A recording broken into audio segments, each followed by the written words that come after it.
exact thing that Lewis Hamilton did. Is like, oh, you guys don't do this, huh? Oh, you don't do this exact thing right here? Yeah. And like literally the Formula One YouTube channel showed a video of the 7 times Max Verstappen has crashed with rivals. That's great. All Max being hyper aggressive, including one where he took out the championship leader Sebastian Vettel over nothing. Yep. So good. Now, I'm still glad that Max seems to be doing fine.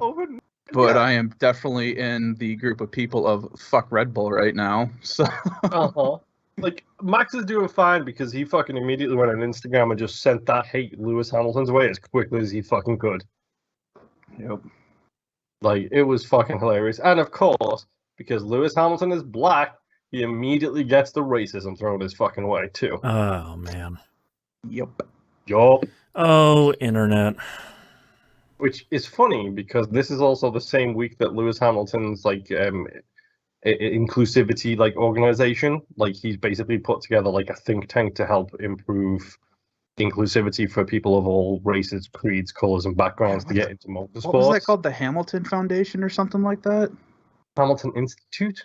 Maybe, yeah. But they basically released like a 50-page fucking document to the Formula One, being like, here are some ideas to help. Wow. Yeah. Dang. But yeah, it's good. All right, you guys ready to start the show? Yes, Yeah. Sure. All right, let's get started in 3, 2, 1. Welcome back to another episode of That Video Game Podcast. I'm your host, Boston. Joining me as always is Moonpeer. Howdy. And the Nimp. hello. Patreon.com. That's my name. What's up? I almost forgot my name. Patreon.com/E1M1. The ones are our numbers. Get all the good behind the scenes, early access episodes. $5 a month is a recommended one. You get the exclusive Outcast, which is all the cool uncensored stuff we record before we start recording the video version here. So that's a exclusive world exclusive. That get that over there. And oh, thank you, Cosmic Cow, says in chat, says hello, Boston Moon, and then for your newest patron. Thank you for being a patron. Over at patreon.com/E1M1, the ones are numbers. You can get early access to We Rogue Like It, 2-month early access to Critical Misses. You need to space that out more, because otherwise people are going to think the patron is patreon.com/E1M1, the ones and numbers, all one word. That's right. Now I have to figure out how to buy a fake domain. Yeah, and we just started season 8, recording that for Critical Misses. So season 7 is airing for patrons right now. Go check that out. A brand new episode, season 7, episode 3, airs this week for patrons. So go check that out. Highly recommended. Patreon.com. Good seasons. I ain't gonna lie. Yeah, season 7 is a real great one. 2 thumbs up on that one. So patreon.com/E1M1. Pause. The ones are numbers. Moon, what have you been playing this past week? Well, now they're gonna think they have to put pause in between. Oh, son that. of a! You can never win. There is never any winning. Okay, so don't have to write these down, Boston, because I only played a little bit. The huge on these games, which is Dark Alliance. I played a little bit. This was a very solo week this week because, number one, we were all distracted and nobody showed up on Friday because everybody was busy, basically. Right. And also, to be honest, I'm tired and I haven't had a lot of time to play games, so it's just like, I'm going to go in, smack a few things with my hammer, and be done with it. With Dark Alliance. The other thing I played a little bit of, just a twiddle it, was Destiny 2. I am on that pinnacle grind. If somebody would help me with the Nightfall raids, cough. I haven't been home. Mm-hmm. Yes. I've only been saying this for months. Like, Yes. I will happily get off my couch, walk the 5 feet to my PC computer, and log in here to do Nightfalls with you guys if that's what it takes. Okay. Do I need to like adopt a fake baby or something to be part of Dad's Dinner Night so I can jump in and just get 2 of you to play with me at some point? No, you're a cat dad. You're good. Oh, okay. Yeah. Okay. Yeah. Don't want that creepy the cat zombie dad baby. is.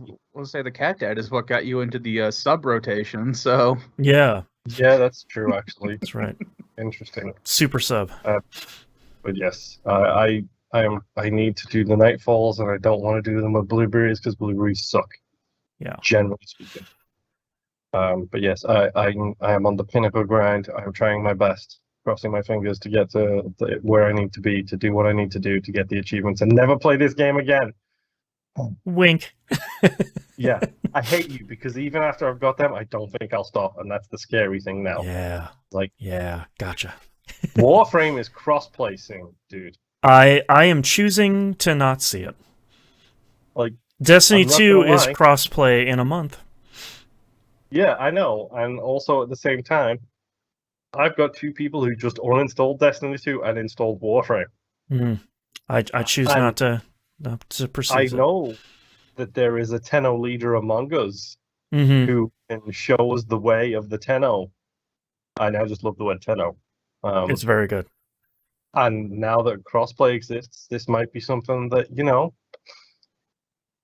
I'm just saying Warframe Wednesdays, Destiny Thursdays, Raid Night Fridays, / Olympics Fridays. Like, we're going to have a whole weekly schedule before we know it. It's all coming together. I actually don't think Or- Musim has this installed anymore, so... So you can always make it 10:00 Tuesdays too if Warframe Wednesdays yeah. doesn't work. That's Man, true. look, 2 That's days in a true. row. Oh, man. Uh-huh. All right. Sooner or later, we are literally just going to be talking about the same 5 games forever. We're going to Yeah, become that's one what of they're those hoping shows for. that's scary. We'll be like your favorite YouTuber. Hey-o. How about Dangerous Mondays? How does that work? That works out. That one's for me and you, dude.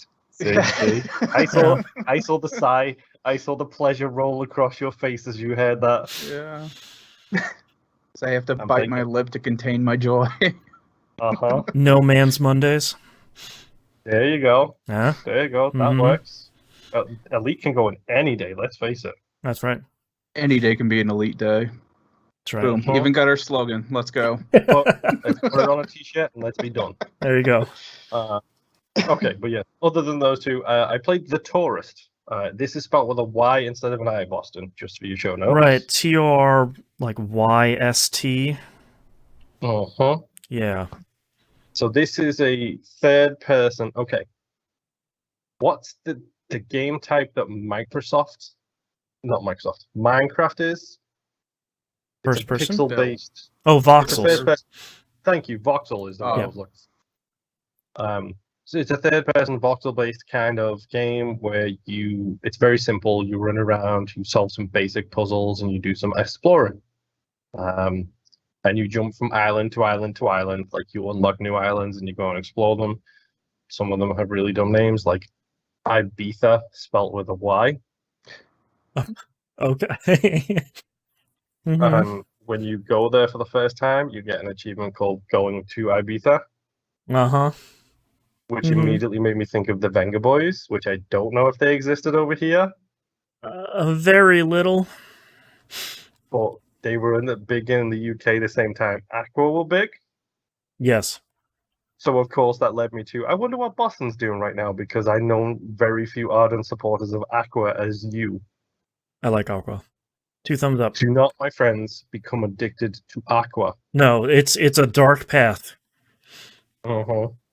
You will come to resent its absence Right. in, the 30 years since they last released an album or whatever it is. Just yesterday in my Oh. heart. Yes. But no, like, it's a fine game. It is leaving Game Pass soon, so if you want to get in on the action, it's like a 4 to 5 hour playthrough. You've got probably until 5 days time, maybe. I've been meaning to check it out because every time I fire up Game Pass, it's just like, hey man, do you want to play The Tourist? And I was like, I don't know what this is. The trailer doesn't work for some reason. I do not understand. It's probably worth giving her a shot with the kid, because it is a very child-friendly game. It's very comical in the things that you do in it, and honestly, it's very just relaxing. It's just fun running to Ibiza with a Y, Hawaii with a Y, Great. Fiji with a Y. Great. There's a lot of Y's. Why, I don't know. I don't. But no, it's a fine game with an interesting little spin at the end that is perfectly enjoyable for the 5 hours I played it, or whatever it was. Right.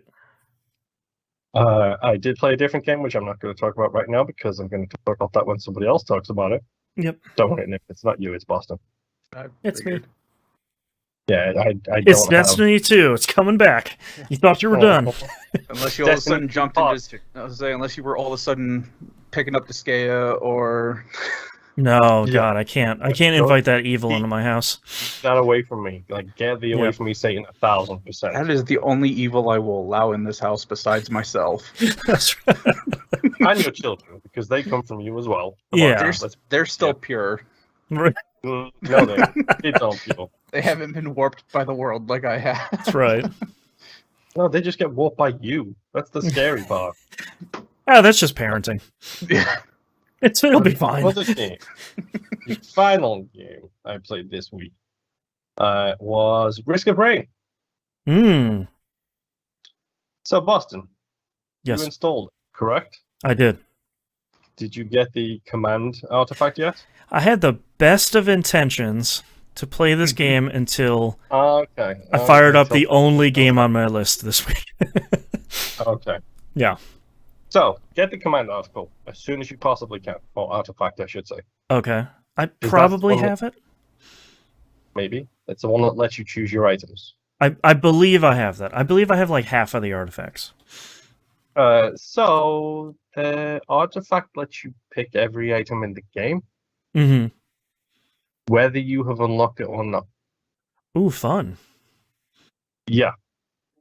So... I did not know that until I was like going into the item screen to see the unlockables, and it's got a padlock over it, but a yellow box around it, and I was like, "Does that mean I picked that up? But how have I picked that item up? If it's got an... Those are opposites." Yeah, it's like you are. I hate to say it, but Risk of Rain is lying to me again. You successfully picked up this locked item. Yeah, it's like, wait, what? And I don't like when Risk of Rain lies to me. It's fair. It's fair. But I will say, I did drown all my worlds this week. Like today, in fact. Nice. Using a commando build, just doing the left trigger shotgun blast off the edge kind of trick. All of the punching fisty things that I can. Boxing gloves. That's the word I was looking for. Gotcha. Punching fisty things equals boxing gloves. Okay. Right. Yeah, gotcha. So I got all my walls drowned. Is yeeting like 50 of those off the ledge every shot? Basically, yeah. I was just eating everybody off the edge, which is good and a bad thing. Yeah. And then for poops and giggles, I thought I'm just going to go to the last level and unlock the robot helper, which is one of the achievements I needed as well. So I went on a hunter's run. And I was like, I'm going to keep command on, and I'm just going to experiment with items. Sure, yeah. There is an item that gives all drones explosive rounds. Yeah, there is. It's so good. I picked that up in like stage 1, and then didn't pick up a drone until like stage 3. Mm-hmm. I immediately learned my mistake and corrected that. Mm-hmm. By picking up every drone I saw because it was ridiculous. It's so overpowered. It's so good. It's even better, dude, because I went with the start of the start levels. I went with a gold-based run. Gotcha.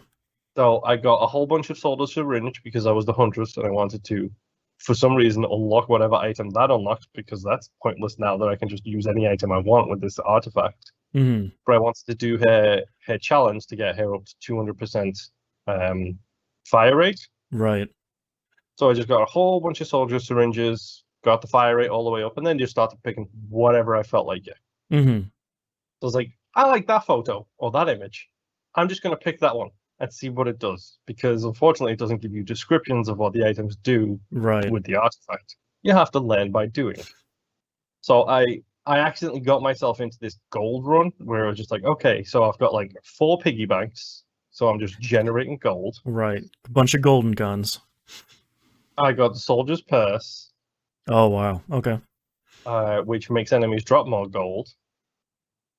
And then, yeah, I got like 4 golden guns.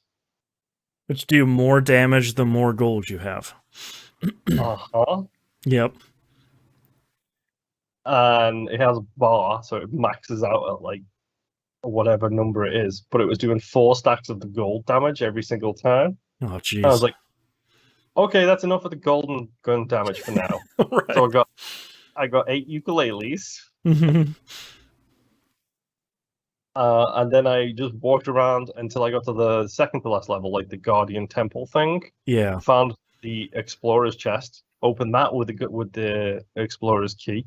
Nice. The gold chest. Opened that with the Explorer's key. Got that achievement too. 2 left now, dude. Nice. 2 achievements left, which means that you need to beat me. Otherwise, it's going to be terrible that I got 1,000 in Risk of Rain before you did. Yeah.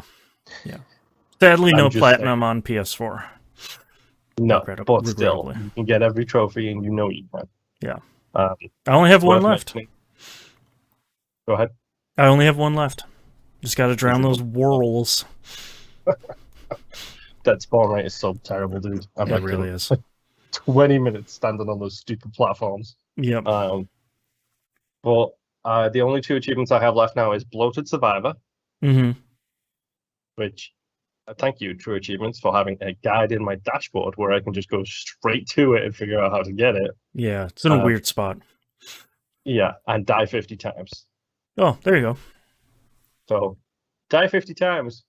Not gonna lie, I may or may not be at like 10% on that. So, a lot of dying to go still before I can move on to Risk of Rain 2 and then install this like 4 megabyte game from my hard drive because it's taking up so much space. Yeah.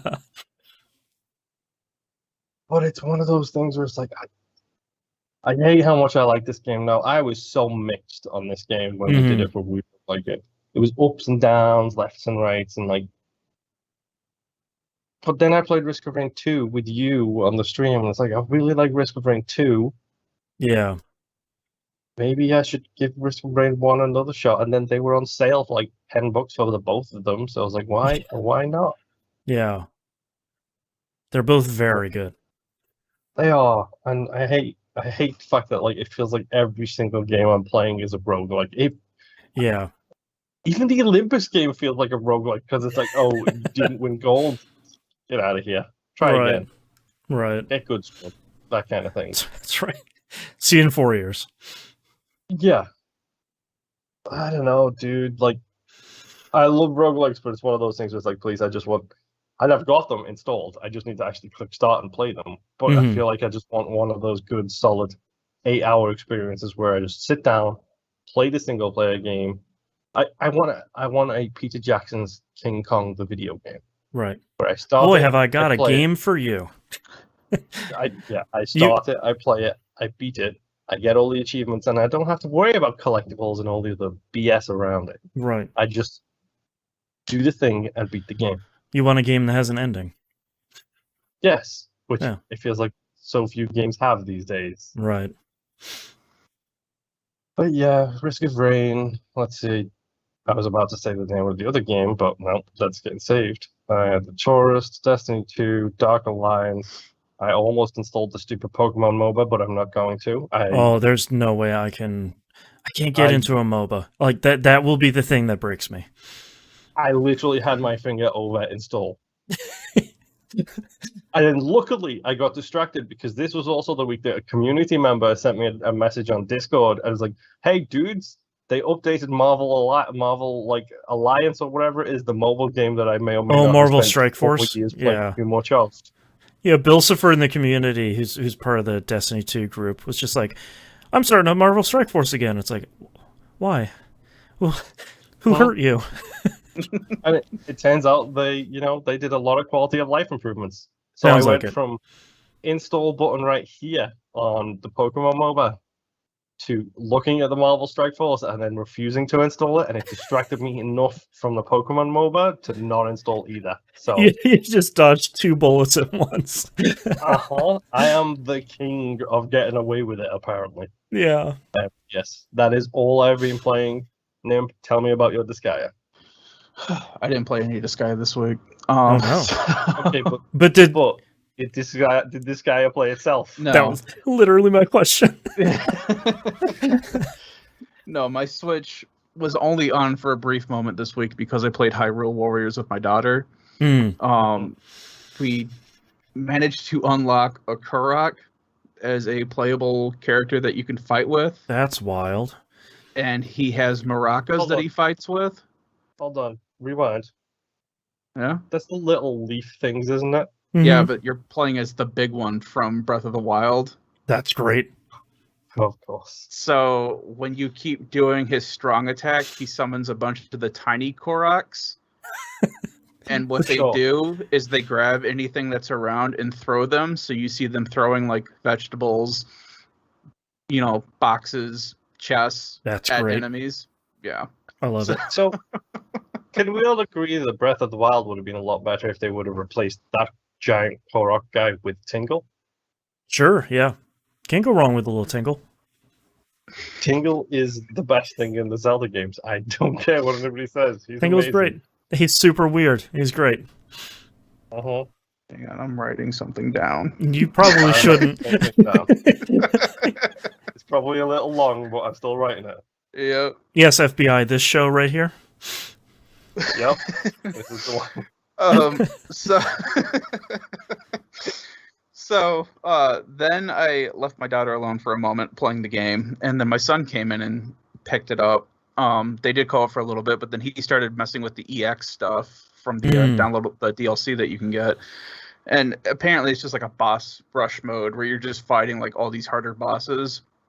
So he got through, I think he said like 2 or 3 of them before he had to stop because he's like, you need to build up your characters more. I'm like, dude, I just got the Master Sword. I'm like halfway through this game. Don't give me homework. After that, we played No Man's Sky. Not much to really talk about. It just seems like we're trying to see how long it's going to take before we just utterly break this game. Yeah. It's already having kind of problems. But the current thing that we have done is I had brought up last time my son was building like this boost track with a ramp at the end. Yeah. Well, he built that close enough to like the towers that we were building that I have our landing pads on. So those are like hundreds of feet in the air. And I noticed that pretty much if I just fall from one of those, you're right on his track.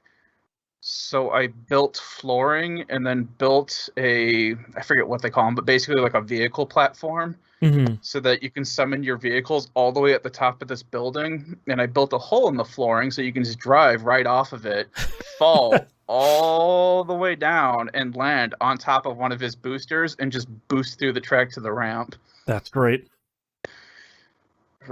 This game's gonna die horribly. Yeah, you're gonna place like one tile down and the planet's gonna explode. It's gonna be great. No, that's all we're doing. Be a planet here. Now there is a black hole due to an unknown space anomaly. So I'm surprised with the first planet that we were on, the way that we basically ransacked that planet with all the holes that we were digging and stuff, that there was still something there. Yeah. Anyway, so moving on from that, the newest game that I've played recently is Cris Tales.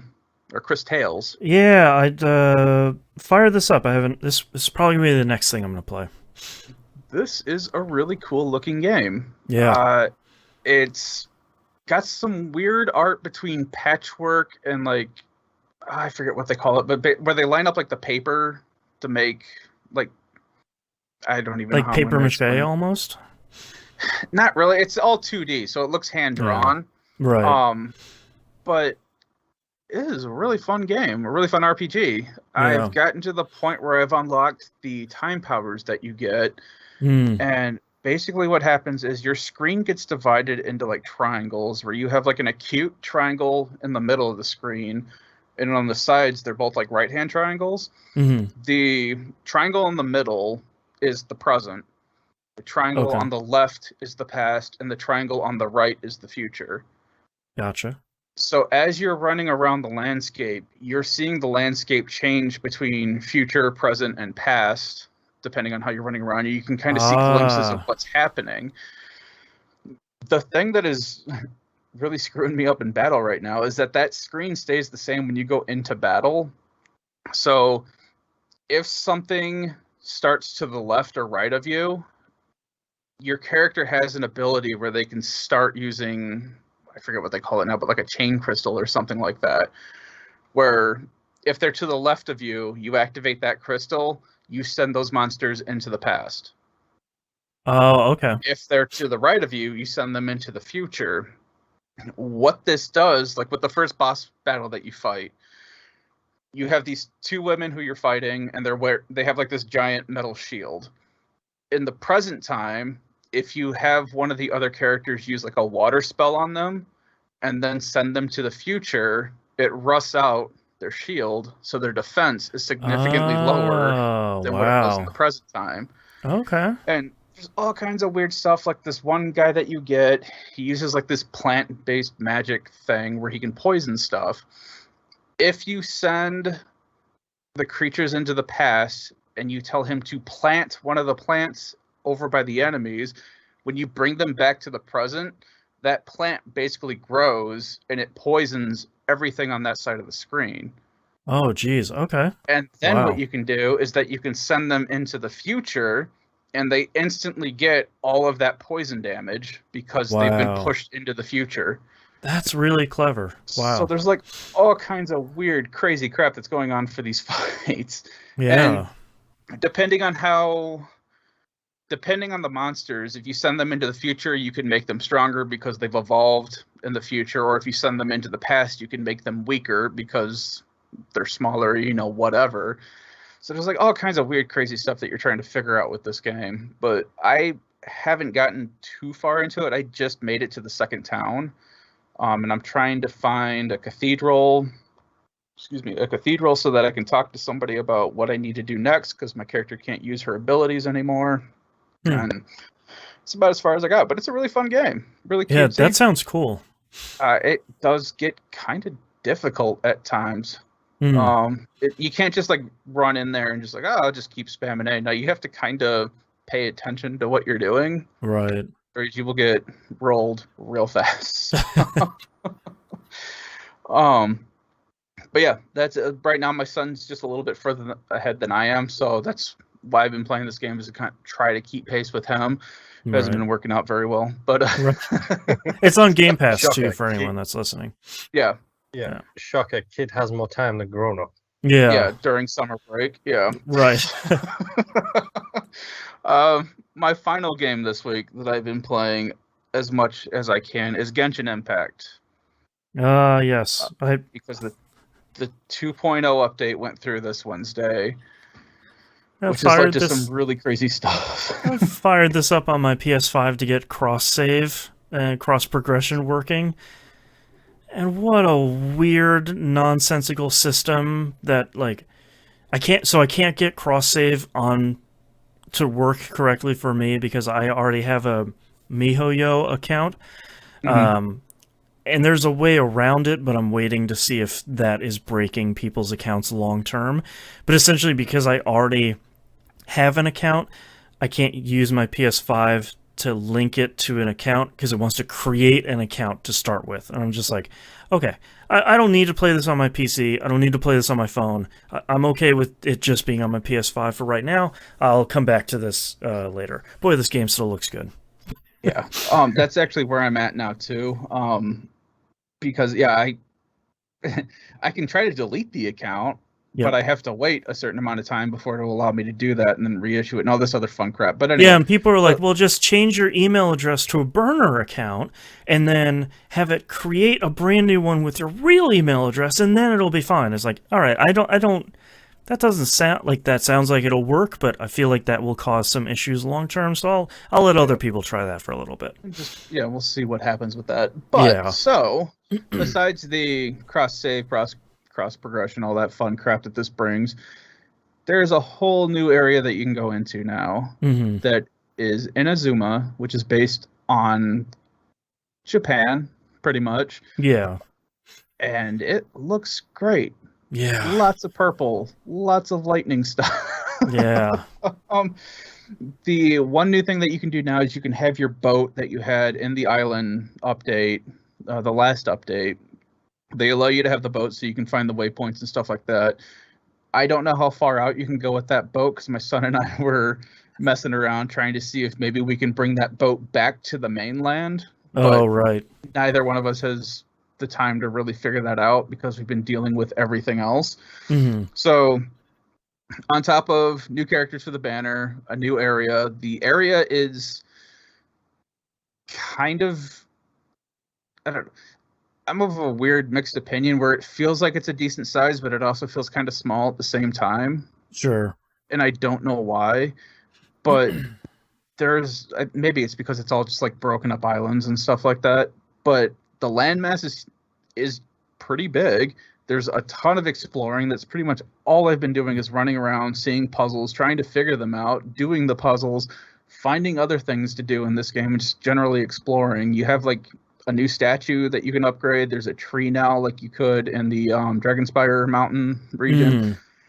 Stuff that doesn't make sense to anyone listening now, but there's just a ton of crap that you can do now in this game. And it's great because I've been playing the same 2 areas for almost a year now, and I just needed something different. Right. Well, and they also put out a sort of a tentative roadmap saying like, hey, over the next 4 years, we're going to put out 4 more giant areas. It's like, geez, wow, okay, great.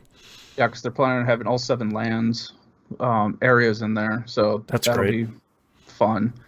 But yeah, I'm still really enjoying Genshin Impact. Yeah. And my daughter has slowly gotten into it because we downloaded it on my wife's phone so that she could play it on there. And it works surprisingly well on mobile. Yeah, I've played it on mobile before, and it's like, it's obviously not the best place to play it if you're playing touch stuff, but like it functions really well. Yeah.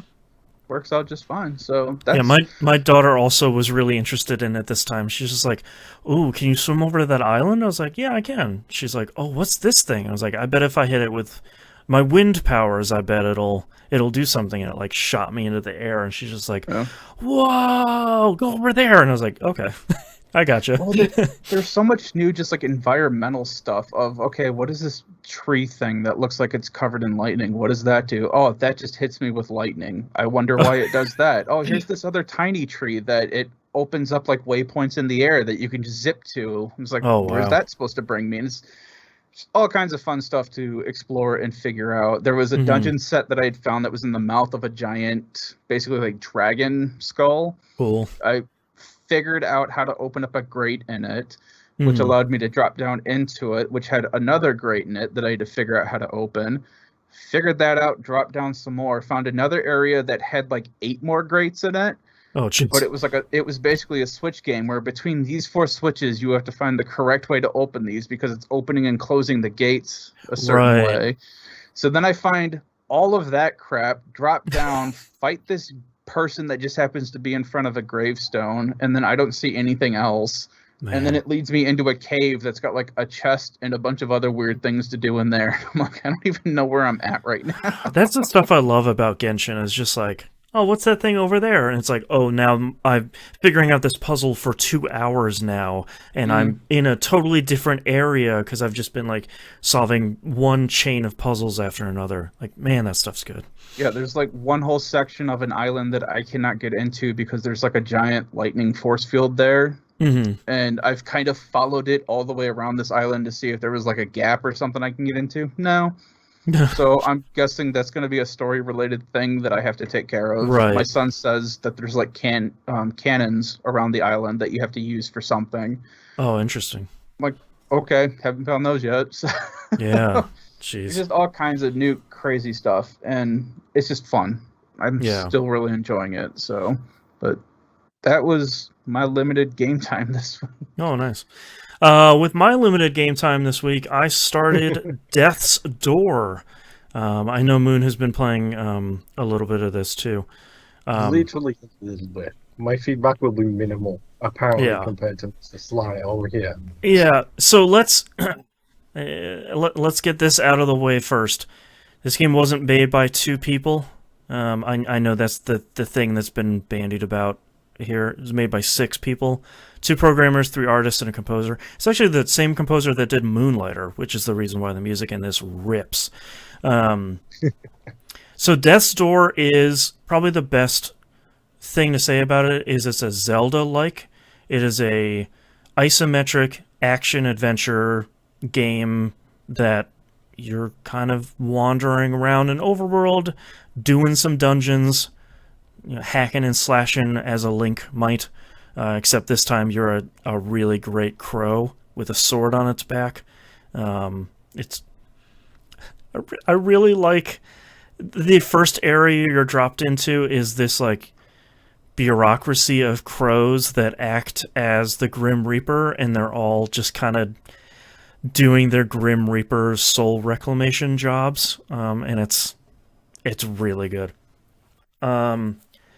I have started and finished and seen the true ending and gotten 100% in this game already. So the somebody has a problem. So the benefit of this game is it's about 8 hours to finish, and the getting to 100% took me probably about 2 more hours, which is a really great length when I have a lot of things to play, and decreasing amounts of time. Just like we were talking about with Genshin Impact, it's one of those things. Like when a Zelda game does it really well, you walk into an area and you're like, okay, this sort of looks like a puzzle. What if I kind of poke and prod at it? What'll be here? Or like, oh, this pathway kind of leads off the screen. Oh, if I walk back there, the camera angle changes and there's some kind of treasure back there. It does that stuff super, super well. And to make getting 100% easier, once you finish the game, any doorways that still have stuff in them have a red outline around them. So it's much nicer to be like, okay, cool, I finished 4 of the 5 areas here, except apparently there's still something in there. I got to go look for sort of like poke and prod at the edges. Death's Door is... I think Death's Door doesn't really do anything super, super different, but what it does really well. Like, the puzzles are really well done. It looks incredible. The combat is really great. Like, your default weapon has a real solid 3/, and then you got to cool down for a second. Enemies do a really great job of telegraphing all their moves, which makes bosses really satisfying to beat. How far did you get, Moon? I think you're heading up to the first boss. Yeah, I'm heading up to the first of what feels like the first of the 3 Zelda bosses kind of thing. Essentially, yeah. But yeah, I've already beaten a couple of mini bosses. Yep. I'm exploring a graveyard. There are things going on that I don't know. Yep. Yeah. I met the old crow. Yeah. What a cool character design for just like this incredibly aged crow who's like, yeah, I'm sorry. In like the first 5 minutes, he's like, yeah, man, I'm sorry I did something pretty bad to you, but like, I have a really good reason. Go do my work for me. It's like, yeah, okay, cool. I was really impressed at how nice the checkpoint system in this game is. Essentially, whenever you go through a door, that's your checkpoint. And if you're sort of progressing through a dungeon, you get into a tough fight and you die, all that progress is saved. It just sends you back to the previous door, so you just need to kind of make your way to where you were before and then keep on going. It is, except for one super spoilery point, I feel like the checkpointing in the game was actually really solid. My only criticism I originally had a criticism of the game that it was too small, but something happens after you beat it that makes the game bigger, which was very nice. The upside down castle. No, God, I wish. My only criticism, which I'll address here in a second, is I feel like it's a little too easy. Sort of if you've played any modern Zelda game or any of the like Soulsborne, Sekiro games, any sort of action hack and slash game, it's probably going to be a little bit too easy. I don't think that's a negative. I am, however, doing what's essentially a hard mode run, which is the weapon you start with is a sword. 3-slash thing, quick cooldown. You have like a power-up attack. You have some other combos, things you can do. Almost immediately in the game, you can pick up an umbrella that's sort of laying in the environment. That's exactly like the sword, except it only does half damage. And there's an achievement for going through the game only using the umbrella. That's the run I'm doing right now. So that feels much more like you need to play pretty perfectly because you have to do twice the number of hits on every enemy to take them down. For anyone that's going to go do that achievement, the wording on the achievement is a little bit wrong. It's not that you can only use the umbrella. It's the only weapon you can swing. So, since you have your sword equipped at the very start of the game, don't swing it. You need to go get the umbrella immediately, equip it, and then never unequip it. A lot of people are like, yeah, I finished the 10-hour game and I didn't get this achievement. What the heck? And it's at the beginning there's swing, swing, swing, swing, swing. So, don't go to do that.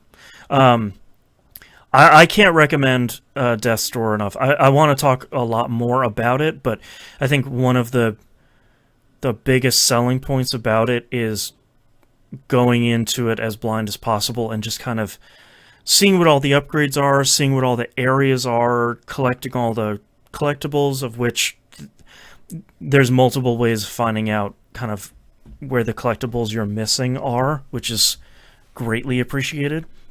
I only had to look up one thing in the game, which I will share a quick tip here because it was really frustrating. They're like these large grates, these like round, almost sewer grates on the floor in the game. Yes. You don't need a special tool to open those. I thought you did, and I was like, cool, any minute now I'll get the special thing. This is the last puzzle thing I have to do in the game. How do I open these things? And I did a quick Google search, and it's like, cool. Could have done that from the very beginning of the game. All right, let me backtrack. Now you need to tell me. You can. So if anyone, quick spoiler alert here, you can just do a downward swipe. So if you're in the air and you hit the attack button in the air, he does like a ground pound thing. You ground pound through those things. Okay. And I was like, cool.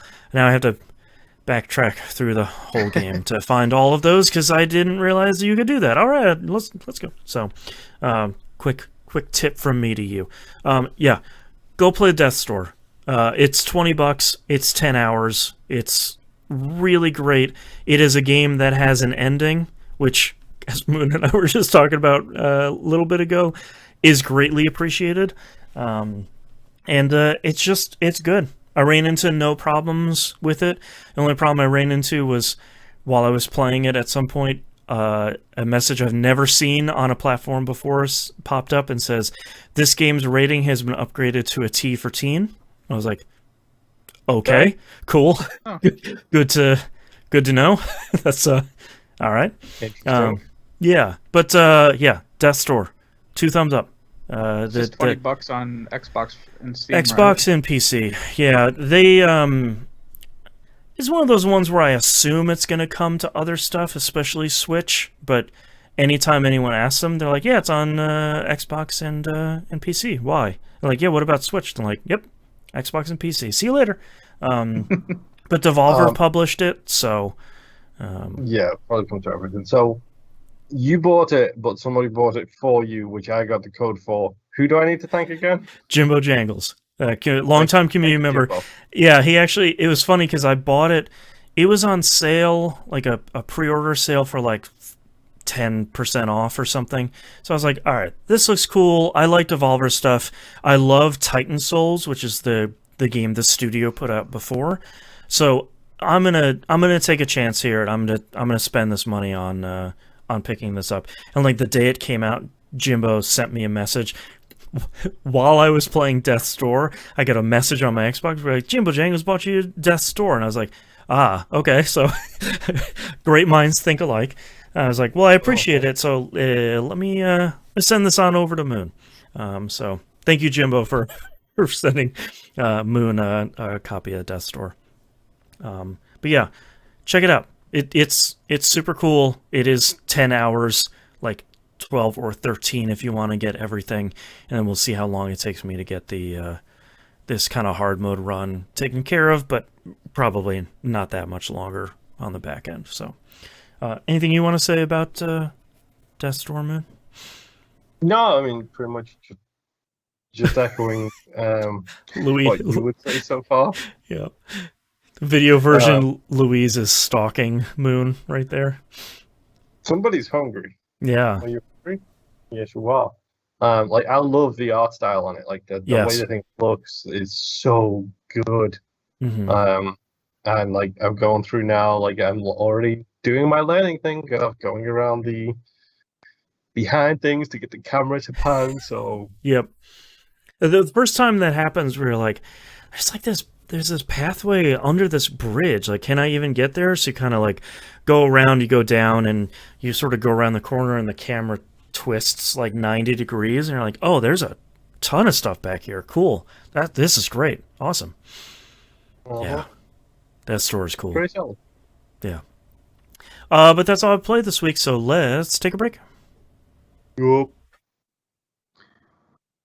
Cool. All right. I'm going to go take a quick bathroom break. I'll be right back. Roger that. Yeah, I was actually waiting to see how long that game was going to be. Since time is all of a sudden super precious. Yep. Dude, we can't both have resting bitch faces. Looks like he's telling you to fucking get over it. Yeah. It's one of those things like feeding time is now anywhere between 6 days to 7. So she's feeling hungry. And has yet to, like, the second I stand up, she'll be at my feet meowing as loud as she bloody can.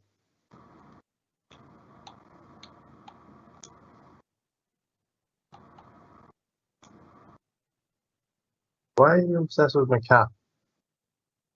You big weirdo. It's a hard rim for her to roll up against. Yep, very much.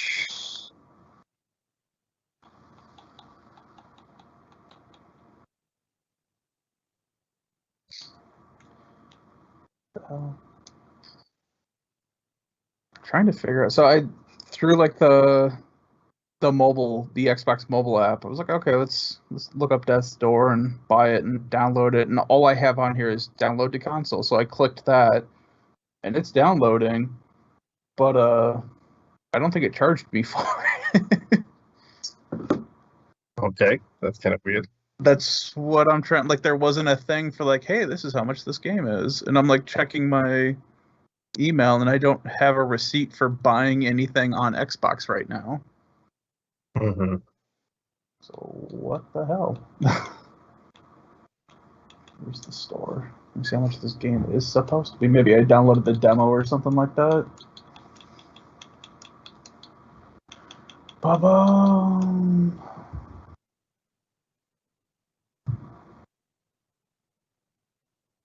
Yeah, I don't know. It's saying that I'm downloading it. Dude, all I know is I'm so fucking pumped because District 10 has been announced. The last kind of, well, they're working on the script. Hello. And if that's not the movie sequel I want, then I don't know if there is a movie sequel I do want. Yeah. Actually, that's a good pre-break question. One movie, one TV show, you get to make a sequel. Go. You don't get to make it, but you get a sequel. I'm stealing yours, Nib, before you even fucking say it. District 9 sequel and Stargate Universe. More seasons of that. Son of a I knew bitch. you'd fucking say it. Steal it from me, so I beat you to it. I know. I thought he was working on a District 9 sequel. Yeah, the script is finally in action now. Nice.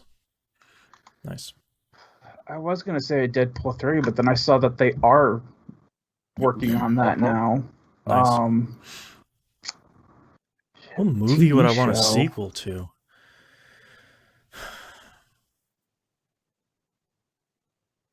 You know, I couldn't.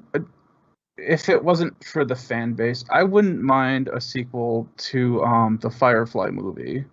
Sure. Oh, yeah. sorry. Just because it was enough to kind of close off the one season that they had, but I think they still have a fair amount that they could do afterwards. Oh yeah. But again, like that's the whole, depending on who you talk to, that whole fan base is kind of rabid in a weird way, depending on who you speak to for Yeah. just like any other fan base, but yeah. But yeah, TV show though. I don't know. That man. one's tough. I feel like most of the TV shows I like kind of have I mean, except for Firefly, kind of have a pretty solid ending. Serenity was a pretty solid ending for Firefly, I think. Like that That's movie fair. was Yeah, like, that's fair. That's true. what I'm saying. They closed, like they tied off a lot of loose ends. Yeah, they but did what they also could. Did a bunch of stuff. Where it's like a bunch of people fucking died. Yeah. Yeah. But then it's still like the stuff where it's like you don't really know who the Blue Hand men are. Like you kind of have an idea, but I just kind of found that world to be kind of interesting in general. Like it doesn't have to be that same cast, but something in that world would be kind of cool. Yeah. But yeah, TV show wise, I can't think of anything off the top of my head. Other than SGU. Yeah. Anything that I've that's the only recent thing that I've had where I was like, that needs to have a second season. Yeah. A third season. Or a third season, yeah. I feel like nowadays, even if a show gets canceled, at least they usually like spend a little bit more money and let the show have like another couple of episodes or like one episode to kind of wrap it up. It's not usually like, we'll see you next week, and then it's like, no, it was 18 years ago. Or even like a lot of times too, it's like if like NBC decided to cancel a show, Netflix or Hulu all of a sudden is picking it up. So there's been a lot of that happening too now. Yeah, that's true. Oh, yeah, and like The Witcher's getting a second season, which I'm so excited. All for. Oh my god. I should watch that first season again.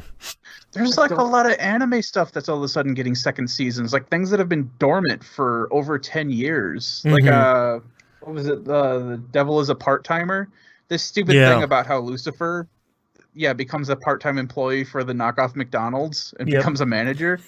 It's a funny, stupid show to watch, and they're making a second season for it. I think it's coming out next year or 2023. Nice. But it was like, that was something where it's like, oh yeah, there's plenty of content they never covered, and then nothing ever came of it forever, and it was kind of a shock to see that out of the blue, they're like, hey, second season's coming now. Yeah. If you like Lucifer is a pretty fucking solid book. You just reminded me of it by Clayton. So I was like, yep. Lucifer is basically he gets given the chance to go to Earth, and he can live as a morally correct individual, then God will let him back into heaven. Interesting. What was it called? Lucifer. Huh. I'm checking the author out now because I'm pretty sure he's done other shit too. A bunch of stuff, but nothing really that anybody would recognize. I don't know. I'm still that same person where a lot of people haven't really, especially when it comes to movies, a lot of times, where Hollywood in general hasn't really done right with sequels. Mm-hmm. Yeah. So there's very few things where it's like, oh yeah, there's going to be a sequel, like Avatar. All right. Right. Everyone is all for a sequel, and I'm like, look, the first movie was okay. I had fun with it. It's fine. Yeah. The second movie, I can't, especially with all the weird stuff, production hell that it's been through. Yeah. I can't see it being even close to what the first one was. But Well, don't worry. There'll be 3 more. Yep. oh god, that's right. It's supposed to be a trilogy, isn't it? No, I think there's gonna be 4 overall. I think there's 3 more coming. Are they making a game on that too? Yeah. All of a sudden, that just popped into my head. Yeah, Ubisoft Massive, I think, is making it.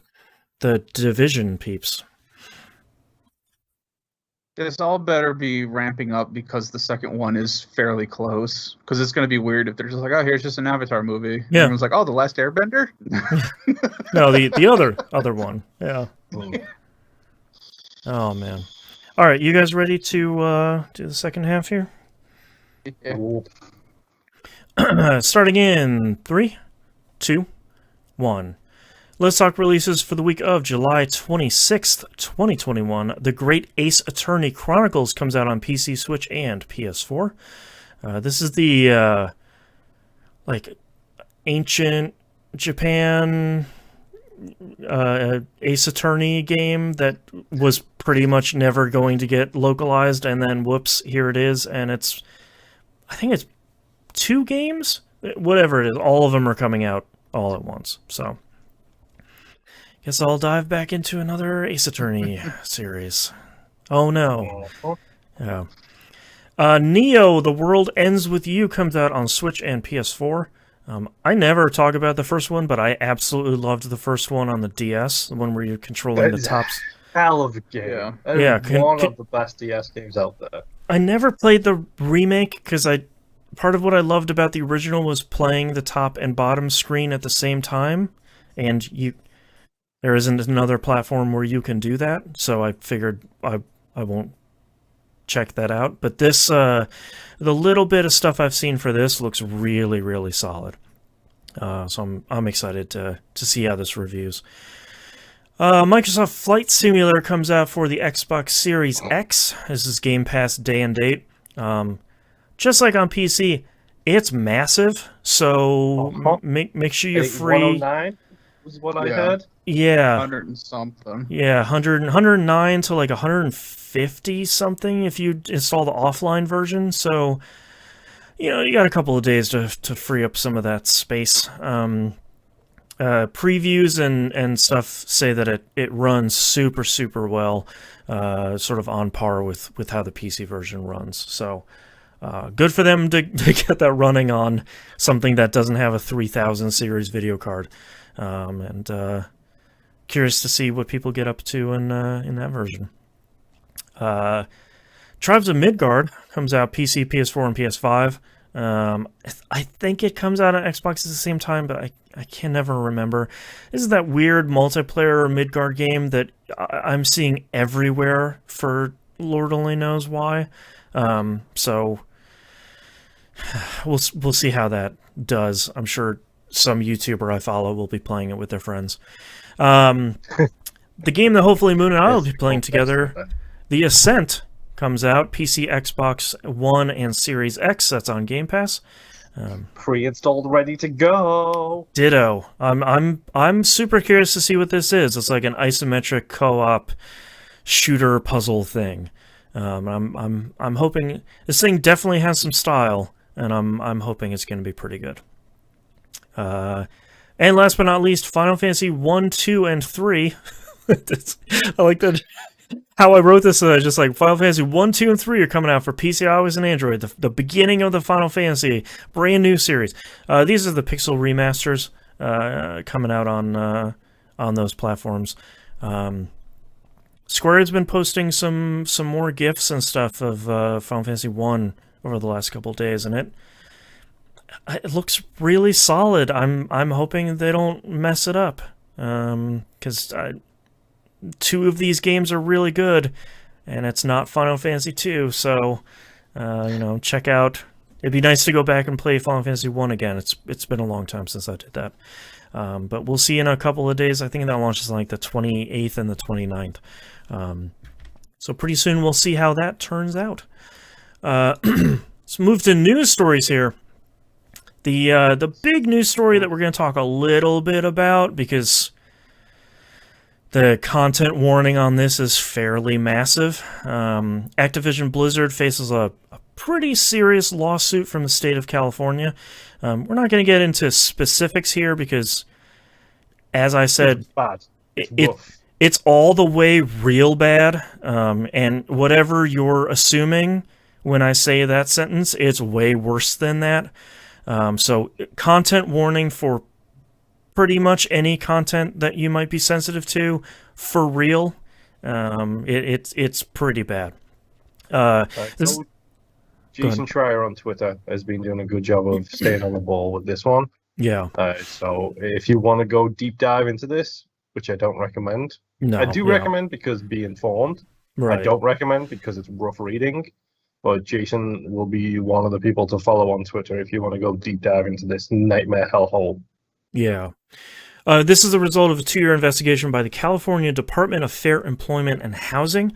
This is over allegations that the studio has fostered a toxic work culture of racial discrimination, sexual harassment, bullying, and chest-beating frat house behavior. That is a direct quote from the investigation. That is not me putting a spin on it. It's all bad. Like it is a grim picture of a studio and a collection of studios that are running wild with stuff that is unacceptable in any workplace in any form or fashion, and the consequences of it are dire and wide-reaching, and it's terrible. We're gonna wrap this up pretty quickly here on this story, but it's real bad, and it's bad enough that Activision Blizzard needs to see some sort of very serious consequences for even the most minor of things here. The state of California is demanding a trial by jury, so we will see something coming of this in court.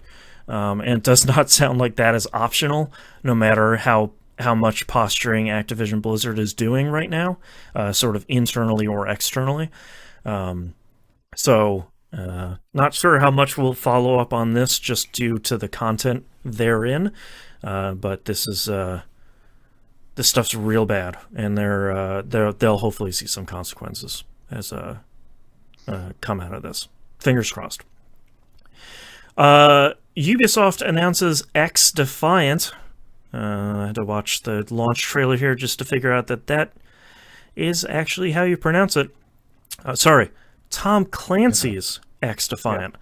It's going to be a 6v6 shooter with kind of arena and linear modes like domination and escort. They're really... I'm not sure who they're kind of taking pot shots at here, but everything they've put out so far has been like, look, it is gunplay first and foremost. The skills and the abilities are secondary. It's like, are you like clapping Overwatch. At Valorant? Like, yeah, like Overwatch and Valorant? They're clapping at Overwatch. Yeah. Hey, don't worry.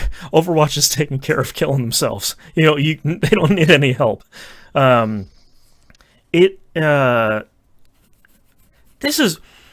wanted to talk about this because I don't know what Ubisoft is doing, because I feel like they have about a bajillion of these games that they're running all at once. Genuine question. Sure. Do you need another PvP first-person shooter set in the Tom Clancy universe?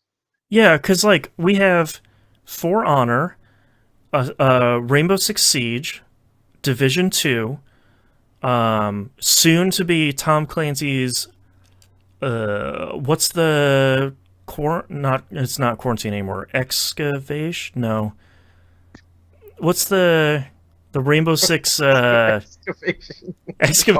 Six excavation? You get to extraction. There you go. You get to go in a caterpillar digger and just get those zombies out of there. And then they announce this at the same time. I don't even know what they're doing in the mobile space. I'm sure there's 2 or 3 over there that they got running. Like, well, they still have Rainbow Six Siege. Breakpoint, yes. Well, not just Siege, but Breakpoint they are still doing a ton of stuff for. Yeah, Siege is still going crazy. For Honor is still going crazy. Like, they have this whole huge suite of games, and they're like, here's another Tom Clancy multiplayer arena shooter. And it's like, but... And it's funny because, like... Give me a single-player Tom Clancy game. Sure. Give me a Vegas. Yeah. Give me Vegas in 2021. And, like, for anyone that hasn't played Division 2, you can single-player through the story of that, and it's pretty long, and it's pretty good, and then you can just ignore all of the live service stuff after that. I'd recommend that because it's, like, $4. But, like... And there's, like, 2 of the factions are from... the Division, and like one of them is from one the of them is Echelon, which is from, one of them is Echelon. It's just like, guys, what are you? Splinter Cell. Like, why you gotta tease us all also, the time? like, they need to stop They need to like poop or get off the pot with Splinter Cell. Either just make another something, or shut up about it. Like, if you're not going to make another Splinter Cell game, don't just, like, Easter egg, put them in here. That fan base doesn't want that. That just makes them more angry. Just do something with it or shut up. They literally drop it in everything. I'm pretty sure there's a Splinter Cell reference in Valhalla as well. Yeah, there's a Splinter Cell reference in the expansion for Division 2. Like, it's... Yeah. This game, like... Look, this game looks... This game looks okay. They do like shooting. A Tom Clancy game. Yeah, like they do shooting in a lot of these games really well. Like the Division 2, I like the shooting in that a lot. This will probably be pretty fun, but like, how many people are legitimately going to play this when you got about 4 or 5 other games that you're also making at the same time? It's really weird. Ubisoft, you're confusing me. All the stuff that they have on the back burner too, that they just haven't talked about in forever, but they're like, oh yeah, this is still a thing that we're doing, and it's like, but you haven't said anything about it in forever. Right, like they have 2 Division games in progress right now, like that aren't the Division 3. They're like kickstarting development back on Division 2. Like, it's confusing. Well, then let's not even talk about the Assassin's Creed announcement that came out recently. Yeah, the Infinity, or Infinite. Well, that stuff. And there was something that I had heard that they had with the French government, I think it was, that they took like money from the government to build a game for them like years ago, and they still haven't released it, but they're still making Skull and Bones. They took it from the I don't remember which country that is. Whatever, Ubisoft Singapore, I think, is the one that is spearheading that. And they're like, yeah, if you take our money for the development, you got to put out something. That's another bad story that came out this week. That's like, yeah, it's been 8 years and we just hit alpha and it's still in a real bad spot because everybody is bad and the management of this game, it's real bad down here. So. And let's not talk about how Ubisoft are just as complicit with certain things that Activision Blizzard are facing in their 100%. Yep. Yeah, it's weird. Ubisoft investigated themselves and found no wrongdoing. That's super. What a weird coincidence. How did that happen? Anyways, literally, I don't know. Every time I hear that, I just hear a More Civilized Age podcast, them making the joke about Palpatine investigating himself. Yeah. Like, my 2 homies over here, they were there with me and they saw exactly what happened. Right. Don't worry, it doesn't matter that you've never seen them before, but they saw the whole thing. Yeah. Our investigator, Francis Guillemot, said, yeah, there's no wrongdoing. Weird, it's my brother-in-law. Anyways, moving on. You know, it's like... I think you mean Francis Fiamo. You gotta put at least... yeah, exactly. Yeah. Let's move over to EA Play 2021. we're gonna hit the highlights here because they were like, hey, there's a new season of Valorant. Hey, there's a new season of Knockout City. Grid Legends. Codemasters is gonna be putting out this, which has a full story mode, which is gonna be great, featuring FMV live action actors, which looks really good. Can we talk about how ridiculous the sports games, like EA sports game stories, have been recently? Like, yeah, they've been so good. mm-hmm. Like, and I'm really sad that I still haven't played Breaking Point from last year's F1 2021 game because I want to carry that character into the next game. Right. Yeah, this is launching next year. I'm just excited for another Codemaster. I almost called them Gridmasters again. I'm excited for another Codemasters thing. I think this is the first thing they'll put out after being purchased by EA. I think so, yes. We can't even, unless F1 2021 counts. I don't know. But we can't even use Gridmasters as a title because it was a title like 12 years ago, dude. It's like a title in like 2009. This looks super cool. I would be excited to play another grid game. Those have all been really good. And I think the idea of pairing... They make really great racing games, and the idea of them pairing that with an FMV story mode is like all the way dumb in the way that they just like reached that out of my dreams and put it on a disc.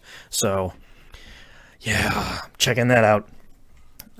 Next up, they announced Battlefield Portal, which when I read the headline was just like, okay, we're mushing the game Portal and we're putting Battlefield. All right, cool. Like that great first-person shooter.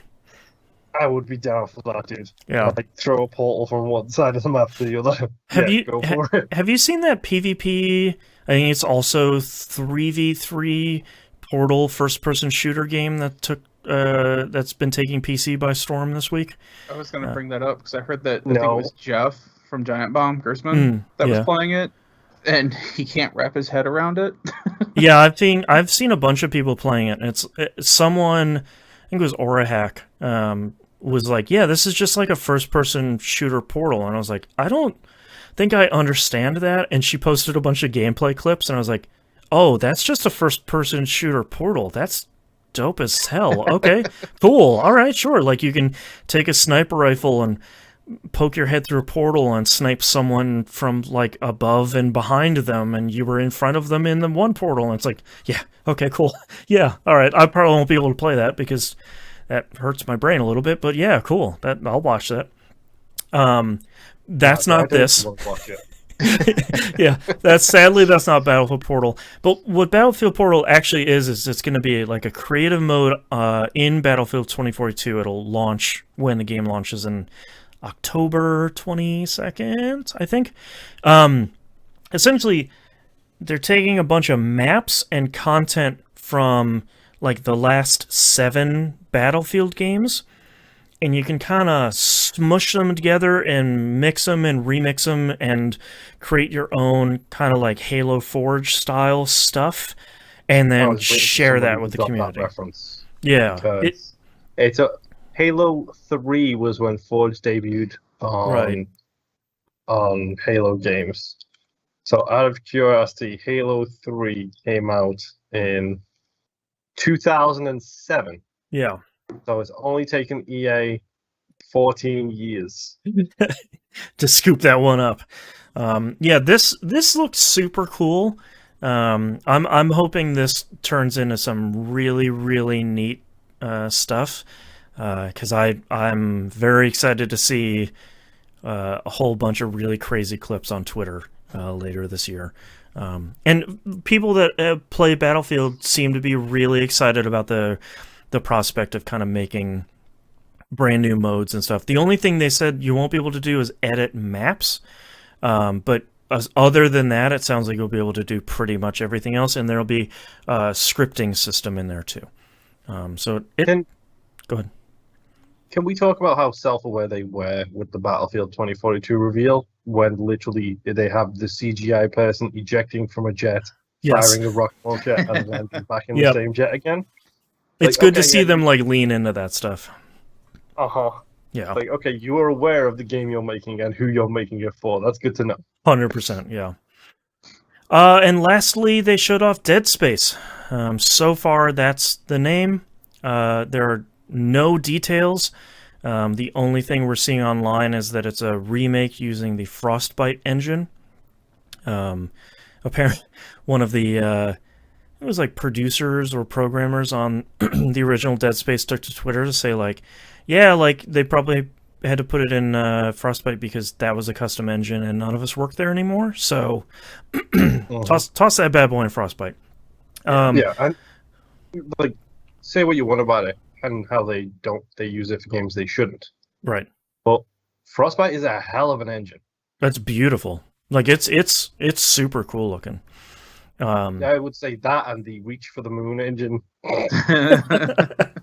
are two of the best engines out there right now. Man, yeah, it's and I'm sure they have it to the point where they're experienced enough with their own engine to kind of make development on that a little bit easier. The teaser trailer was pretty much what you want. It's a bunch of sound effects and, you know, Isaac's suit lighting up and cut off their limbs. Dude, and, you know. I'm not going to lie, that hiss and that noise as the gel on the back filled up, I was like, still real good. Got me so squishy. I'm ready for it. Like, even, I don't care if it's a straight remake of Dead Space 1. I don't care. Sure. As long as it's a remake. And a lot of people out there are saying, like, well, I don't know why they're doing this because it has all the improvements on the Xbox platforms because it has, like, frame rate boost and auto HDR and stuff like that. And it's like, yeah, I mean, go play that too. Like, the only thing I can assume is that there will be some sort of quality of life improvements on this remake. I don't know what they would improve because it was really solid to begin with, but it was arguably a perfect game. Yeah, like, I don't care. Give me the same game, but in native 4K with modern day textures and resolutions, and I will be pleased as punch. Honestly, you give me like a modern game, 4K, 60 frames with HDR. Cool. I'll take it. That's great. I don't think I can play those games again. Yeah, I mean, like, I got 100% on the first one, and I think I'm good.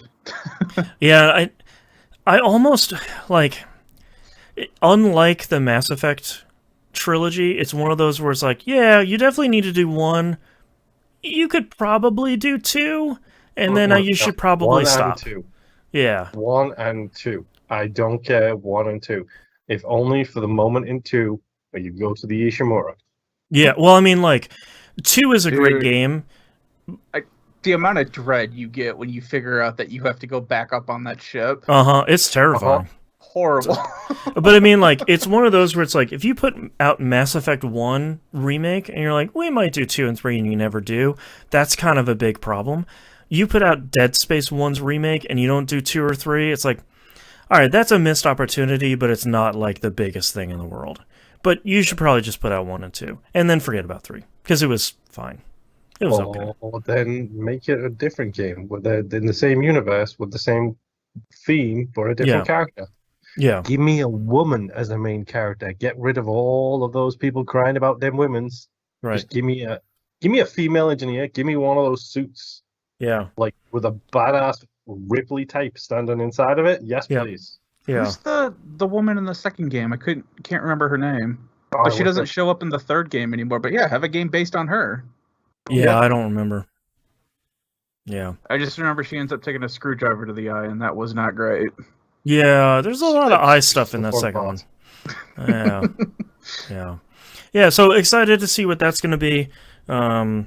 Obviously not like the most pressing remake in the world, but hopefully it gets more people to play that first Dead Space game because it's really good. Fingers crossed. Last news story this week. Playdate pre-orders go live this week on July 29th at 10 a.m. Pacific. If you don't remember what Playdate is, it's that tiny handheld console with a crank on the side of it, the yellow console. Panic Software again said that they're not capping pre-orders. The first batch will have 20,000 units available. That's what they have made so far. But you can pre-order after that, and they will just ship you one in order, which, weird, seems like a really great way of doing pre-orders. Huh. Seems like the way it should be done. Yeah. Very strange. Speaking of women who offend people, the lady from Dead Space 2, her name was Ellie as well. Just Ellie. to really rub salt into that wound. Fun. That's great. Yeah. So I'm going to see if I can scoop up one of these, because I feel like that would... my kid's 4.5 now, so I feel like that would be pretty fun. There's probably a handful of games on there that she'd probably have fun with twisting this crank. I think it's a cool thing. At this point, pull out the Dreamcast. Get yourself a fish. Do I have one of those controllers? I would have to look. The microphone? No, the fishing controller for Sega Bass Fishing. I was thinking of Seaman. I think I have a copy of Seaman because it came in like the big box, if I remember correctly. I think I have a copy of that. I don't have a copy of the did that come out on I don't remember if it came out on Dreamcast or GameCube, the pinball game that you controlled with the microphone? I think that was GameCube. Wait, what? Yeah. I don't remember that. It was like a feudal Japan pinball game that you controlled with the microphone. And you were like, left, right, left, bump. That sounds like a Dreamcast thing. It's a GameCube, and it's called Odama. Odama! And it came with a microphone included. It sure did. Is that like a Japanese-only release, or did that come west side? I think that came out over here too, but... It got all three, dude. It got Japan, Europe, and North America. It's a real-time tactics pinball game. Yep. What? It had such a small print run because it came with there was no version of it that came without the microphone, if I remember correctly. So, like, nobody stocked it. I think there was only, like, maybe a handful of 1,000 copies made of it. It was also, like, around that time that there was that PS2 game, too, that had, you're walking that lady through that space station or whatever, and you controlled her with a microphone. Like Afterlife or something like that? Because you had to tell her what to do? Yeah. It didn't work. But no, the only one of those games that actually worked hilariously is Rockstar's Manhunt, that, like, snuff film Saw game. You honestly don't think that Tom Clancy's Hawks was a gem of a game? Jesus. No, the only reason the Manhunt game worked is because it didn't tell you to use the microphone until you, like, got scared in-game and said something and the killer heard you because you had your microphone turned on. I thought that was pretty good. Yeah. Anyways, Playdate is going to be available for pre-order this week. All right, moving on to questions here. Cosmic Cow from chat asks, I only recently played the original Psychonauts for the first time, and with the second one coming out, finally coming out next month, I was wondering, do you think a game/movie sequel that fans have waited for so long, 16 years in this case, can ever live up to the expectations? No. Sometimes. I would have said emphatically no before Final Fantasy VII Remake. And that's kind of what I'm basing it on. It's not perfect. No. But it's pretty good. Even 7 Remake is the exception that proves the rule that there is always an exception. Name another 2. A sequel that came out... Final Fantasy 13-2. There we go. Forever. What's the time gap? 16 years in this instance. I mean, also to be fair... No, go ahead. Streets of Rage 4. That's a great example. That's like 20-something years. Too. It doesn't necessarily jive with everybody, but Shenmue 3. Sure, yeah. Apparently when that came out, everyone who loves those games loved the third one too. So. Yeah, it's very much like one of those games that serves its audience, where it's like, yep, great. This is another one of those, like, broken and everything, and it's perfect. Uh-huh. What else? I'm trying to think of any other franchises.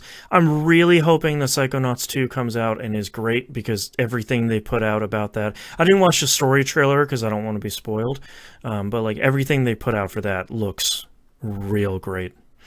But Boston, how dare you be excited about a game that has an invincibility mode? Don't even get me started. Don't even get me started. Uh-huh. I hate the internet so much.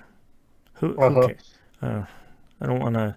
This content brought to you by the internet. I feel myself pulling out my soapbox right now to say difficulty options in games aren't bad, but I'm going to put that away, and we're going to answer the question.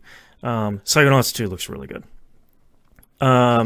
What other games? Generally speaking, though, I'm still going to say no, because no matter what it is, you're still going to get those people who are going to ram it straight back down everybody's throats. Because unfortunately, the society we live in is one of negativity and hate. So, yeah, the 4 or 5 that we just named that we think work, there's probably like 20 or 30 of them that we can look at and be like, that sucked. But I feel like over the last maybe 2 or 3 years specifically, I feel like there has been a much more concerted effort by developers and publishers to kind of say, like, all right, we're thinking about remaking this, like, especially in the Streets of Rage 4 instance. Like, here's the core, like, center of this game that made this thing successful. I want to give this to a different team and say, what did you love about it? We only kind of need, like, this level of recognizable stuff. If you're a fan, like Sonic Mania is another example. Like, you as a fan of this that makes games, what do you think would be the next? What would a modern thing of this look like? Without being beholden to, like, oh, of course we made it this way 20 years ago, let's just make another one. Let's make Sonic the Hedgehog 4, right? Whoops. Well, I think the biggest problem that we have is we are all rational human beings. I know. And the majority of our community are relatively rational human beings. Right. I exclude Justin from that group. He is not a rational human being. But then you see, like, the trailer for Forbidden West comes out, and you've got everybody ripping apart the artwork for Eloy. Yeah. And it's just like, really? Like, my favorite thing about those trailers is, like, Aloy looks different. It's like, yeah, it takes place, like, a couple of years after the first one. Okay. Yeah, people age. Yeah. Change. Yeah, it's like, you just...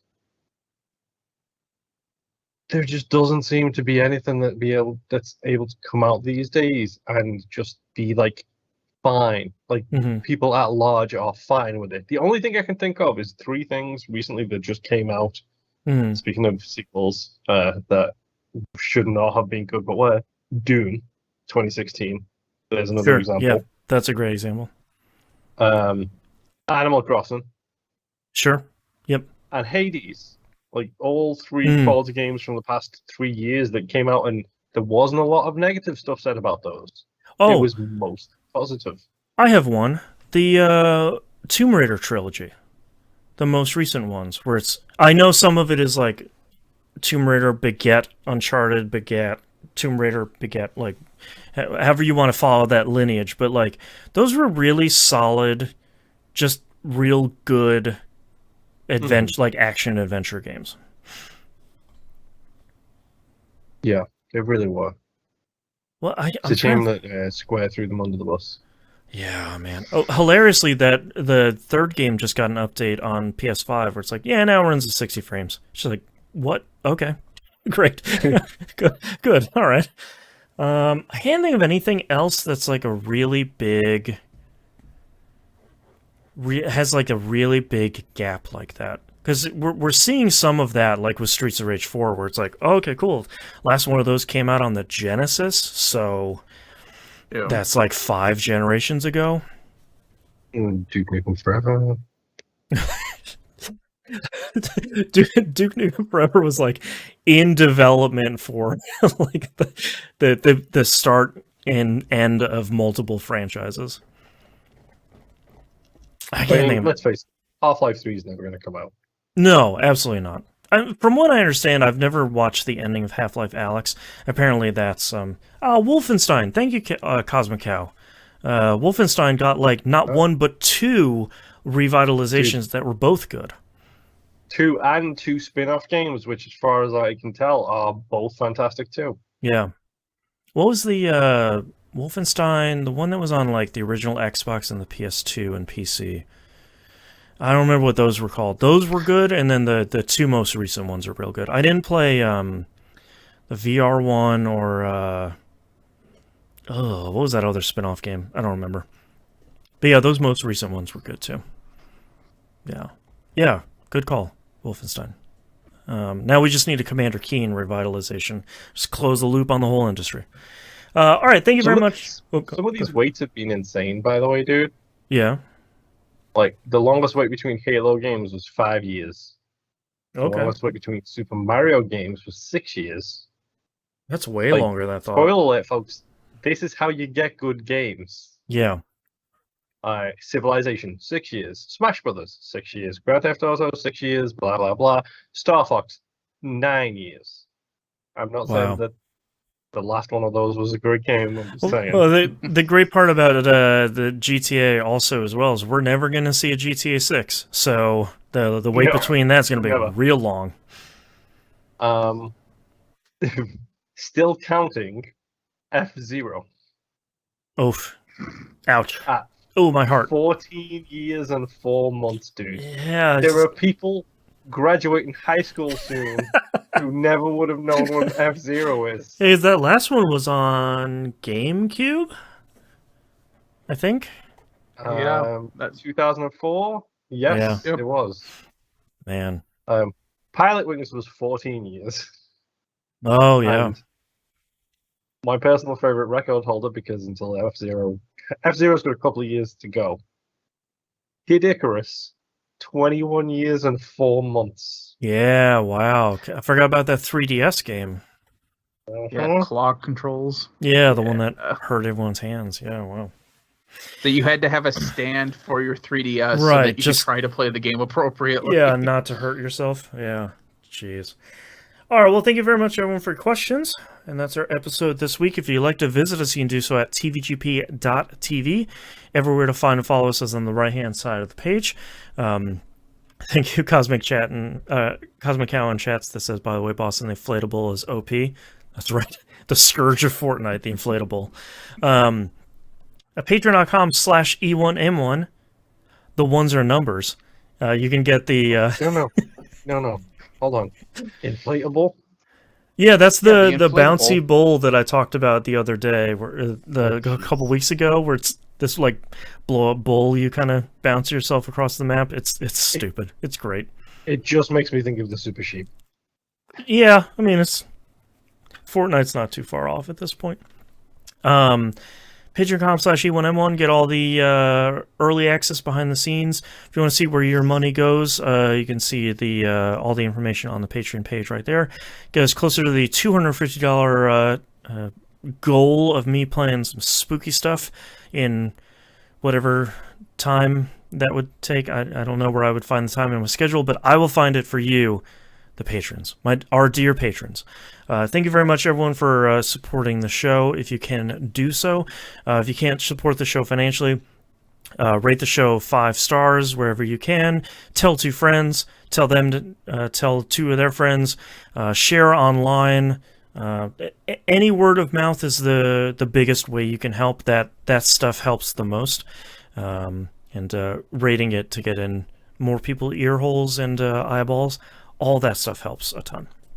Thank you very much, everyone, for listening, and we'll see you all next week. Bye. Bye. Bye. And I only wrote down one title.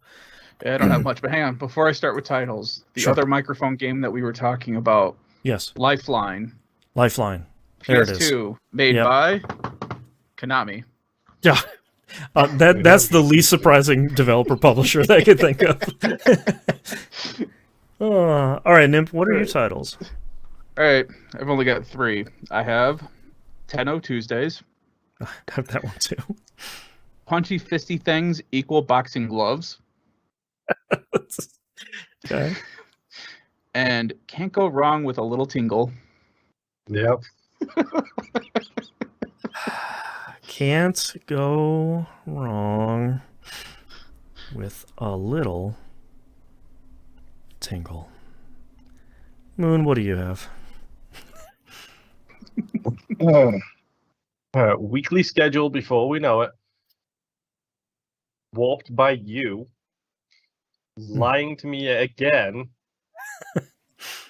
A lot of dying to do. Did Disgaea play itself? And Can't Go Wrong with a Little Tingle. Did Disgaea play itself? The only one I wrote down was Tenno Tuesday. Just because alliteration is the best. So I have Tenno Tuesday, can't go wrong with a little tingle, and did Disgaea play itself? I mean, unless you're just going to flat out veto it, I think we know what the title is. Is it too long is the question. Do we want to shorten it down? No, to it's a little tingle. Or just remove all the spacing so that it's just one long word. Gotta go to a little tingle. Yeah, get the Micro Machines guy in here. I'm okay with making it the title. You sound like it's begrudgingly, but we see you smiling as you take, think about it. 1000%. Take a part out of my soul here. Okay, I'll circle it.